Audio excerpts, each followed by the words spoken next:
नाजरीन, आज की कहानी में सच्चाई का धमाका, जमाते हिलाने वाला इंकिशाफ और एक ऐसा लम्हा आएगा जब एक बेटा अपने ही बाप के जुल्म के खिलाफ खड़ा हो जाएगा। नाजरीन, सांवल यार पिया की आज की कहानी एक बहुत बड़े सच से शुरू होती है। अलियार को पहली बार अपने अब्बू मूसा सेठ की काली सच्चाई का पता चलता है। घर की तिजोरी में रखी चंद फाइलें, जाली कागजात और उन पर लगी नकली मोहर। अलियार कांपती आवाज में कहता है, या अल्लाह, अब्बू ये सब कैसे कर सकते हैं? यूनिवर्सिटी में बैठी पिया को अचानक अपनी अम्मी का घबराया हुआ फोन आता है। पिया, जल्दी घर आओ, पुलिस ने असलम साहब को गिरफ्तार कर लिया है। ये सुनकर पिया की किताबें हाथ से गिर जाती हैं। नम आंखों के साथ वो फौरन सांवल को कॉल करती है। सांवल, मेरे अब्बू को किसने गिरफ्तार करवाया? प्लीज पता लगाओ। सांवल फौरन थाने में अपने जराये से राब्ता करता है। सिर्फ चंद मिनट में सच सामने आ जाता है। पिया, तुम्हारे अब्बू को गिरफ्तार करवाने के पीछे मूसा सेठ का हाथ है। पिया जैसे बिखर जाती है। पिया अलियार का गिरबान पकड़ती है। वो भागकर यूनिवर्सिटी में अलियार के पास पहुंचती है। गुस्से में उसका गिरबान पकड़कर कहती है, अलियार, तुम्हारे अब्बू ने बहुत गलत किया है। मेरे अब्बू को क्यों गिरफ्तार करवाया?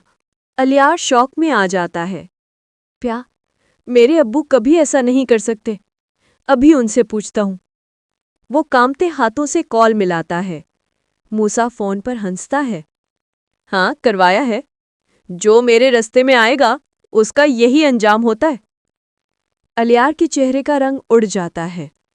वो आहिस्ता से कहता है, प्या, मैं वादा करता हूँ, मैं तुम्हारे अब्बू को बाहर निकालूंगा, चाहे मुझे अपने ही अब्बू के खिलाफ जाना पड़े।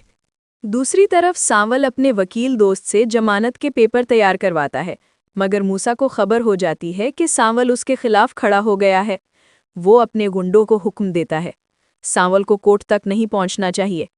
अगले दिन जैसे ही सांवल और पिया गाड़ी में बैठकर अदालत की तरफ जाते हैं, दो मोटरसाइकिल सवार करीब आते हैं और अचानक गोलियां चलाना शुरू कर देते हैं। एक गोली संवाल के हाथ में लगती है। पिया चीखती है, सांवल, तुम ठीक हो? सांवल दर्द से कराहते हुए कहता है, पिया, डरना नहीं, मैं ठीक हूँ। एम्बुलेंस आती है। सांवल अस्पताल पहुंचता है। डॉक्टर कहते हैं, गोली हाथ में लगी है, खतरा नहीं, जान बच जाएगी। पिया का दिल मुतमईन होता है। वो सांवल का हाथ पकड़े बैठ जाती है। अलियार को जब पता चलता है कि उसके अब्बू ने सांवल की जान लेने की कोशिश की, वो बर्दाश्त नहीं कर पाता। वो घर से तमाम सबूत निकालता है, जाली कागजात, दस्तखत, बंदूक और रसीदें, और सीधा पिया के घर पहुंच जाता है। पिया, ये सब सबूत तुम्हारे अब्बू की बेगुनाही साबित करेंगे और मेरे अब्बू का असली चेहरा भी दिखाएंगे। अगली सुबह पुलिस मूसा के घर छापा मारती है। मूसा को हथकड़ियां लगाकर ले जाया जाता है। अदालत में असलम साहब गवाही देते हैं।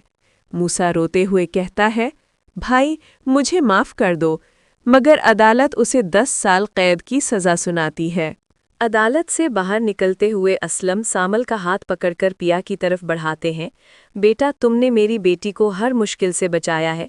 अगर तुम दोनों राज़ी हो तो मैं अपनी बेटी तुम्हारे हवाले करता हूँ। चंद महीनों बाद पिया और सांवल की शादी धूमधाम से हो जाती है।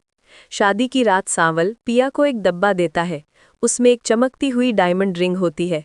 सांवल मुस्कुराकर कहता है, ये हमारी नई जिंदगी की शुरुआत है। पिया की आंखों में खुशी के आंसू आ जाते हैं।